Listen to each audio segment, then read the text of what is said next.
예, 2024년 11월 5일, 음력으로는 10월 5일이 되겠습니다.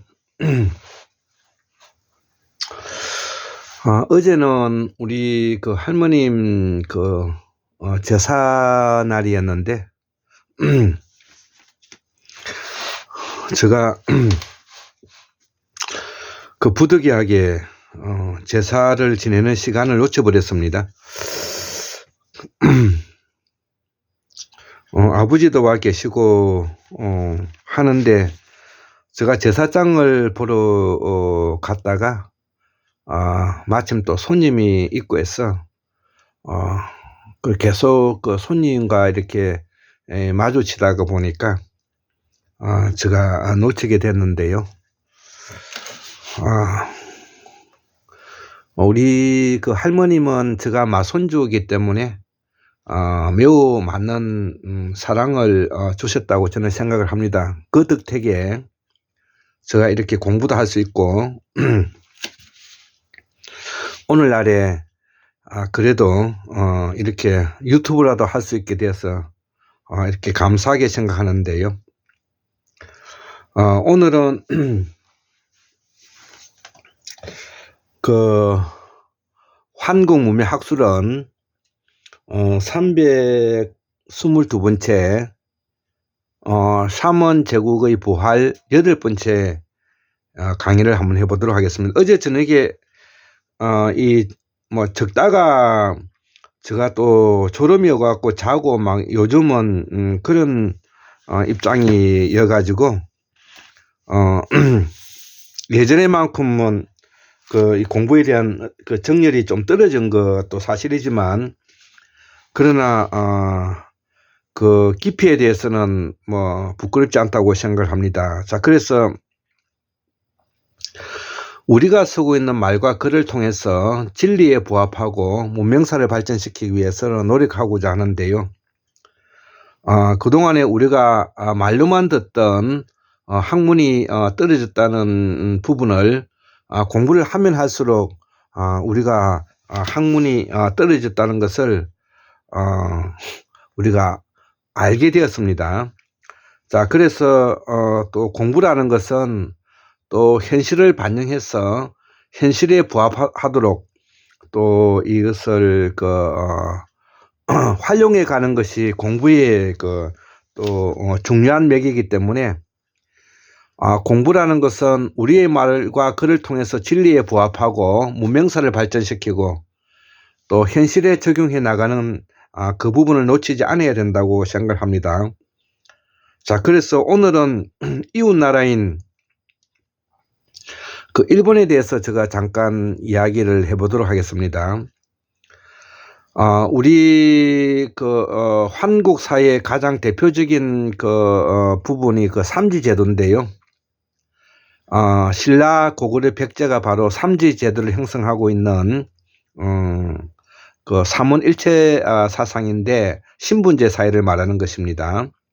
그래서 우리가 소위 말하는 스키타이, 샤카, 흉노 이런 세력들이 주류가 이제 이루고 있는데, 이들 중에서 이제 대표적으로 이제 진나라, 신라, 이것이 이제 제사장 계급이고요. 또 여기서 분파해서 군사 계급을 이루고 있는 것이 우리가 고구려이고, 또 생산자 계급이 바로 백제인데요.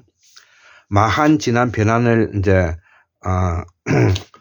라고 하기도 하죠. 자, 그래서 우리의 한국사는 어떻게 부르느냐 하면은 조선, 한, 그 다음에 환, 이렇게 이제 부르는 것입니다. 그래서 이 환국문명 학술원에서 우리가 AD 527년 법흥왕 14년에 진나라의 후예인 신라가 중앙 집권을 위해서 이 불교를 받아들이면서 그동안에 우리의 전통 신앙과 사상을 유지하고 있었던 풍류도 사상,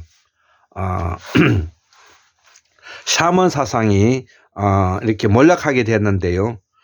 신라 육촌을 비롯해서 가야 육국 모두 다 이 삼지 세력인데 이들이 소위 말해서 중앙 집권을 이루면서 AD 527년 이 차돈의 선교와 함께 북포왕 14년에 이 삼원 제국의 기본적인 틀인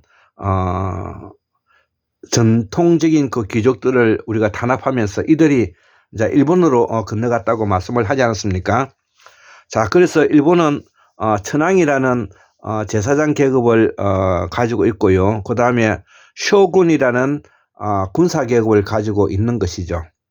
그리고 이제 원주민을 중심으로 해서 생산자 계급을 이루는 완전한 일본 열도는 완전한 우리 고조선의 통치 방식과 하나도 틀리지 않는 그 방식을 가지고 있다는 것을 우리가 알아야 될 것입니다.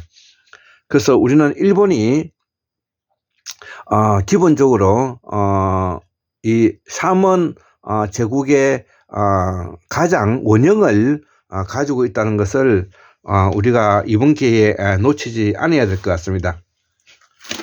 자, 그래서 열도조선 소위 일본 외라고 부르는데 외는 우리의 예와 같은 말입니다. 예, 동예할 때 예. 왜냐하면 이들이 이제 일본으로 건너갔으니까요. 자, 그래서 우리가 오늘은 열도조선을 한번 알아보겠습니다. 그래서 일본은 이 열도조선으로 들어가기 전에는 지금 이제 강남 언저리에 우리와 같이 함께 살았던 우리와 같은 사람들인 것입니다. 자, 그래서 이 열도조선 일본 외는 어떻게 우리가 최근자에 이 군사 정권을 평화적으로 우리가 이 메이지 유신을 단행할 수 있을까?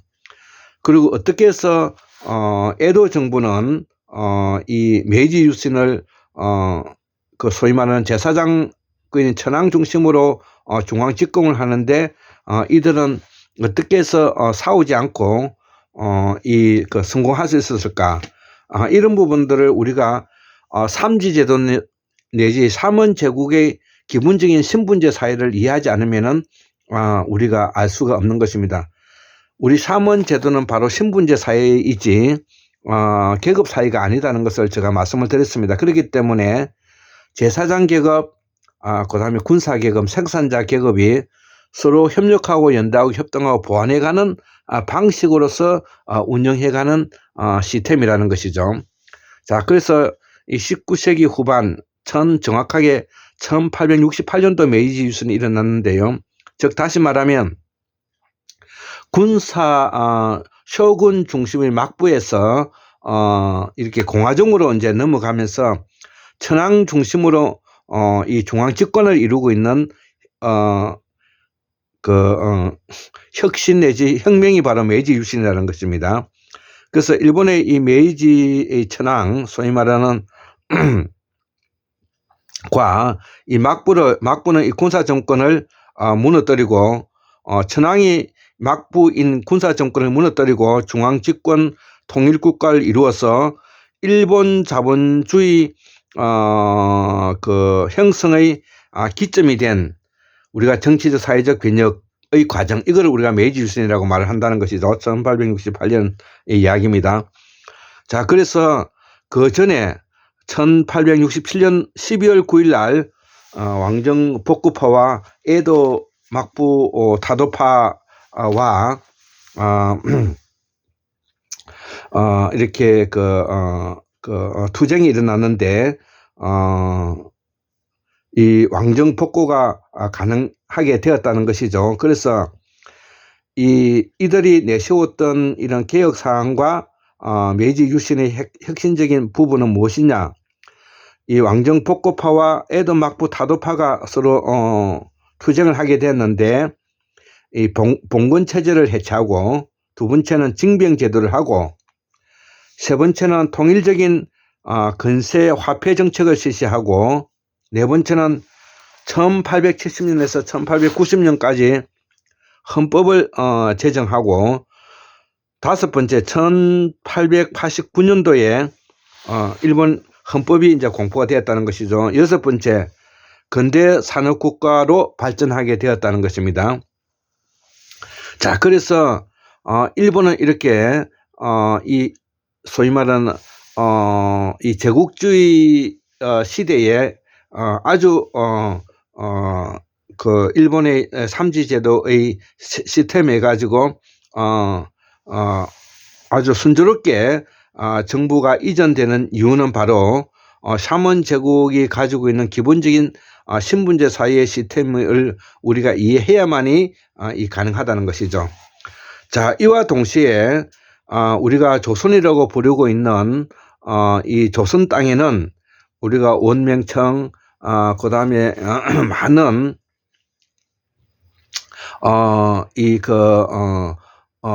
조정 이름이 우리가 원나라, 명나라, 청나라 이렇게 이제 그래서 대명조선이라고 하고, 우리는 이제 해동조선이라고 부르고 일본은 이제 열도조선이라고 한다 이거죠. 일본이라고 한다 이거. 자, 그래서 첫 번째 이 제도는 바로 삼지 제도를 가지고 있고, 두 번째는 이 농경사회에서 바로 산업화 사회로 넘어가는 과정이 바로 이 근대다는 것이죠. 자, 세 번째 계급사회와 신분사회의 차이를 우리가 이해해야 되겠고요. 자, 그 다섯 번째 신라 제사장 계급 신분이고 소도 부두를 가지고 있죠. 다섯 번째 AD 527년에 부펑 13년에 2차돈의 순교와 함께 토착 샤먼 세력의 정치적 기반을 상실하게 되어서 중앙집권적 군사 통치인 왕정으로 복귀되었다는 것입니다. 중앙집권화가 되었다는 뜻입니다. 여섯 번째 불교가 승행하고 황룡사 구청탑이 이를 대신하고 있다는 것이죠. 일곱 번째 신분제도는 삼지제도이고 만장일치 제도이며 화백제도, 소도부도, 나흘신궁이 이를 대신한다는 것이죠. 여덟 번째 고구려는 바로 소국 50현을 50를 가지고 있는 이 군사 계급이라는 것이죠. 고구려는 사무라이 정권적 군사 계급이다. 아홉 번째 백제는 소위 말하는 생산자 계급으로서 이 민주공화정적인 요소를 백제가 가지고 있는 이유가 바로 생산자 계급으로의 형태를 가지고 있다는 것이죠. 열 번째 신라는 제사장 계급으로서 중앙집권적 전환 사먼 제국을 우리가 알 수가 있는 것이고, 자, 그러면 이 왜 샤먼 제국의 부활이란 이 필요성을 가지는가, 이 샤먼 제국의 부활이 가지고 있는 장점과 특성이 무엇인가를 한번 파악하기 위해서 한 5가지로 제가 압축해 봤는데요. 첫 번째는 고조선이 바로 완벽한 뭐냐면 연방제 형태의 통일을 이루고 있다는 것이죠. 자, 그래서 우리는 연방제 통일 형태를 우리가 전통적으로 삼아가야 되고, 우리가 일본식 내각제의 신분제 사회가 아니라 민주공화정으로서 깨어있는 시민이 조직된 힘으로서 우리가 연방제 국가를 이끌어가야 된다는 것입니다. 자, 그리고 연방제 국가를 이끌어가기 위해서는 기본적으로 전제되어야 될 5가지의 계획이 필요한데, 이거는 최동석 인사조직연구소장님께서 강조하고 있는 정경사교국이라고 그러는데, 정치개혁, 경제개혁, 사법개혁, 교육개혁, 국토개혁, 이렇게 5가지가 정경사교국입니다. 자, 그래서 우리가 바로 일본식 내각제 신분제 사회의 틀이 아니라 바로 민주공화정으로서의 내각제 형태의 정치제도를 해가야 된다는 이야기를 하고 싶고요. 세 번째는 계급사회에서 신분제 사회로 우리가 이제 바꿔야 되고요. 그래서 계급사회가 가지고 있는 지시명령 억압 착취의 구조에서 신분제 사회가 가지고 있는 협동, 협력, 연대, 보완해간 방식으로 우리가 민주공화정을 이뤄가야 된다는 것입니다. 그래서 제가 늘상 이야기하고 있지만 태고사를 재발견하고 환국사를 복원하여 한국의 민주주의를 견인해서 세계 민주주의 내다판다. 예, 이런 뜻으로서 우리가 이렇게 공부를 하고 있는 것입니다. 다섯 번째는 우리가 가지고 있는 전통 사상은 포사 사상이고 신바람 사상이고, 그래서 지금 현재는 제4차 산업, 즉 블록체인 사회로 가고 있는 부분을 우리가 이해하면서 앞으로 우리가 이러한 삼원제국의 부활을 통해서, 연구를 통해서 우리가 앞으로 우리의 민주공화정인 방식으로 직접 민주주의 행태를 유지해가는 공부를 게을리하지 않아야 되겠다. 이렇게 생각하면서 강의를 마치도록 하겠습니다. 예, 감사합니다.